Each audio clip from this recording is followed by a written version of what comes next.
Welcome to this deep dive. We're tackling a really significant topic today. The latest information, the newest data surrounding autism prevalence here in the U.S. Yeah, and it's something that's been getting a lot of attention lately, partly because of discussions like that Fox News interview featuring Robert F. Kennedy Jr. and Walter Zaharodny. Exactly. They were looking at the brand new CDC data on autism and developmental disabilities. And look, we know listeners want to understand these complex issues sort of efficiently. Right. So what we want to do here is give a clear picture of what this data is telling us, the different arguments being made, really get to the heart of it without getting bogged down. Makes sense. So our mission today. Our mission is to unpack the main claims about just how common autism is now, the whole debate about what's causing these numbers to rise, and, what the CDC report actually found based on the info out there. Okay. So we'll look at the statistics, which are quite alarming, but also the nuances, right? Like diagnosis versus environmental factors. Okay, let's dive straight in then. The latest CDC data. This is from their Morbidity and Mortality Weekly Report, focusing on 8-year-olds born back in 2014. What are the sort of headline figures? Well, the big one is the overall prevalence, 1 in 31. That's for autism spectrum disorder among those kids. 1 in 31. Yeah. And then when you look at boys versus girls, it's quite different. For boys, the rate is 1 in 20 overall. 1 in 20 boys. But what's really striking is California. They're often seen as having, really thorough data collection. And what do they find? In California, the rate for boys was 1 in 12.5. Wow, 1 in 12 and a half. That's huge. It really is. Nearly 1 out of every 12 boys born in California in 2014. It does make you pause. And this number, it's not static, is it? It's been climbing. Oh, definitely. The report confirms that upward trend is continuing. Just the report before this one, looking 2 years earlier, the overall prevalence was 1 in 36. So 1 in 36 to 1 in 31 in just 2 years. Correct. And if you go way back to the very first ADDM report, that was in 1990, looking at kids born in 92, Okay. the rate then was 1 in 150. 1 in 150 compared to 1 in 31 now. Exactly. Wow. It works out to about a 4.8-fold increase since that first report. It's a very substantial rise over 3 decades. That really puts it in perspective. And is this just more diagnosis of, let's say, milder cases, or are we seeing severity playing a role too? That's a key point. The data suggests it's not just milder cases. Around 25%, a quarter of the kids diagnosed, are described as having more pronounced characteristics. Like what specifically? Things like being nonverbal, not being toilet trained at age 8, and showing those stereotypical features like repetitive movements. Okay, so significant numbers, a clear upward trend, and a substantial portion with severe presentation. That sums up the core CDC findings, yes. Right. And this data, obviously, it fuels that big debate. Are we just better at spotting autism now, or is there a real increase in the number of kids with autism? This is where that term epidemic denial comes up. Exactly. The argument against saying it's all just better diagnosis. Well, proponents of a real increase often point right back to the CDC's own report. They mention Table 3, which they say shows a genuine year-over-year increase in rates over the last decade. So using the CDC's data against the better diagnosis argument. In a way, yes. And they bolster this by looking at historical data, trying to establish what the baseline rate used to be. Can you give us some examples of that older data? Sure. There was a big study in Wisconsin back in the 70s looking at kids under 12. They found a rate of about 0.7 per 1,000. 0.7 per 1,000. That's less than 1 in 10,000, right? Way less, yeah. Yeah. Less than 1 in 10,000. Then another one, North Dakota, 1987, they looked carefully at kids under 18 for these kinds of developmental disorders. And then they're finding 3.3 per 10,000. So still in that same ballpark, Very low compared to today. And comparing that 3.3 per 10,000 to today's 1 in 36. Well, 1 in 36 is about 277 per 10,000. So yeah, the difference is enormous.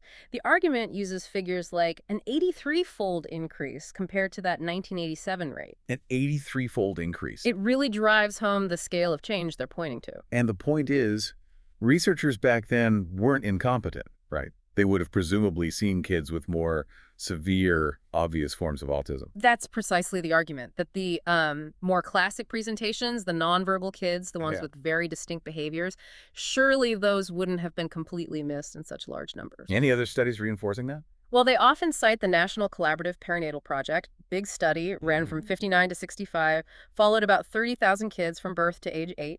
Okay. Very detailed screenings, neurological, psychological, the works. They found only 14 cases identified as autism. 14 out of 30,000. Yeah, which comes out to about 4.7 per 10,000. Again, very consistent with those other historical figures. And wasn't there a more recent look at this specific question by the Mind Institute at UC Davis? Yes, exactly. Back in 2009, the California legislature actually asked them to investigate this.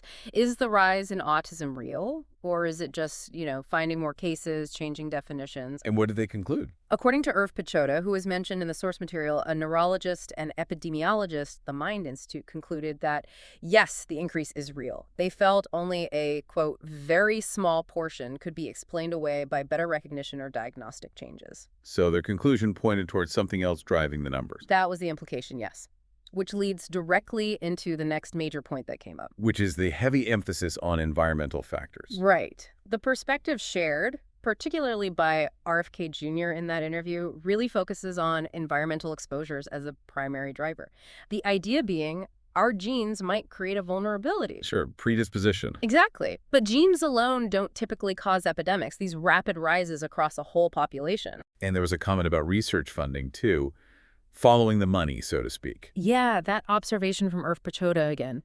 He noted that historically, way more funding has gone into genetic research for autism compared to environmental research.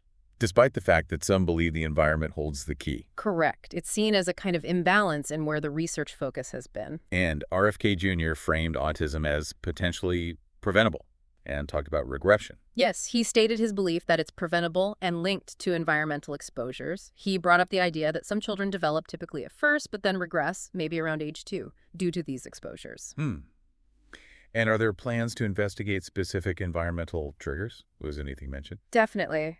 There was talk of upcoming studies designed specifically to pinpoint potential environmental toxins. Like what kind of things?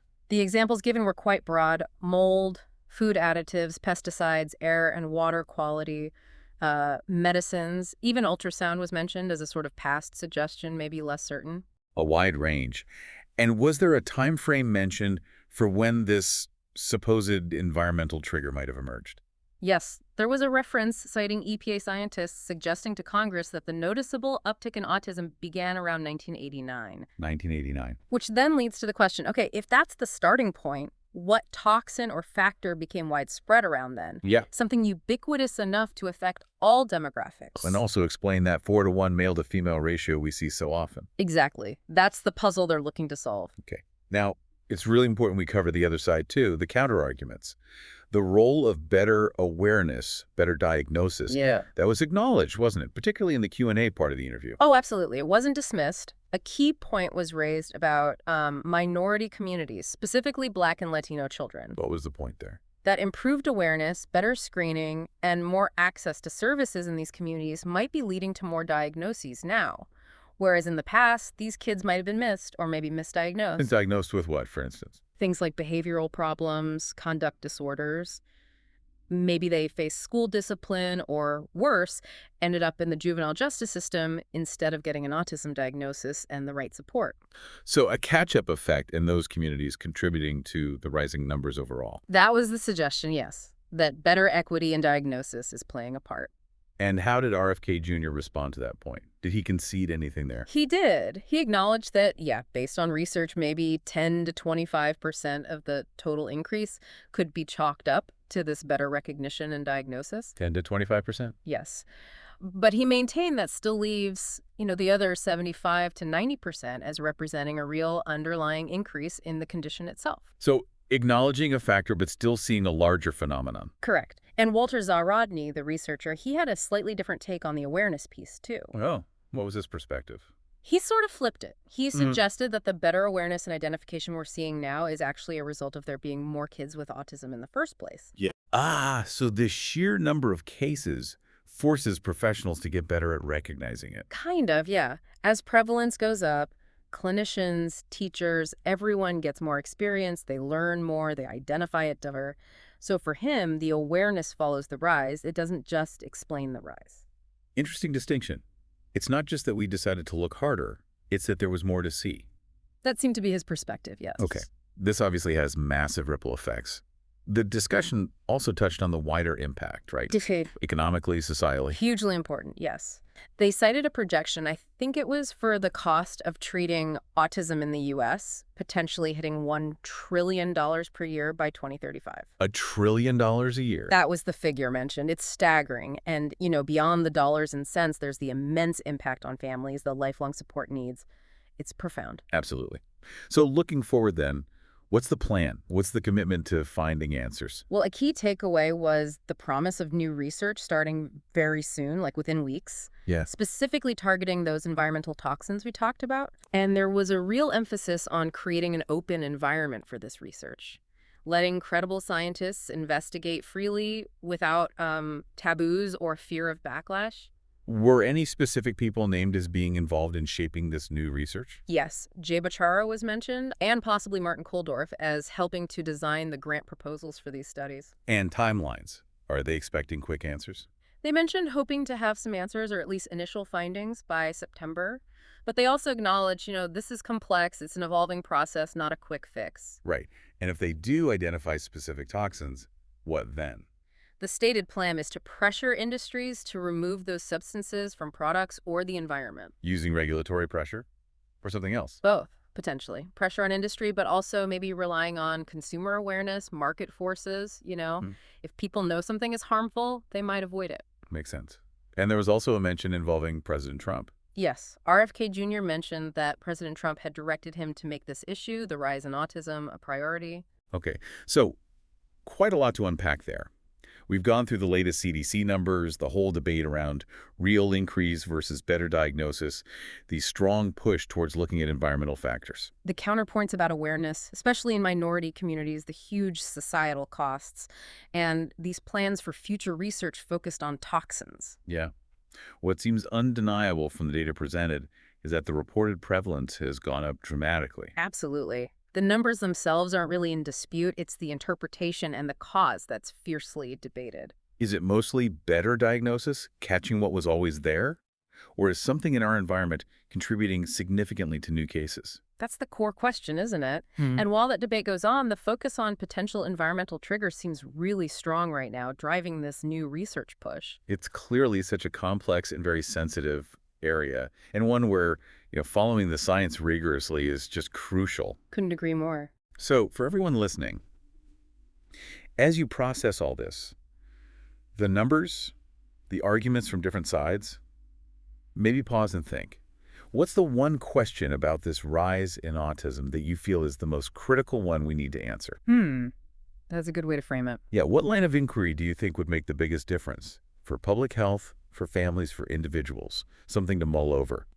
This deep dive, it's really just scratching the surface of a conversation that needs to continue. Definitely. And hopefully this provides a clearer map of the current landscape. We hope so. We encourage you to keep exploring, keep questioning.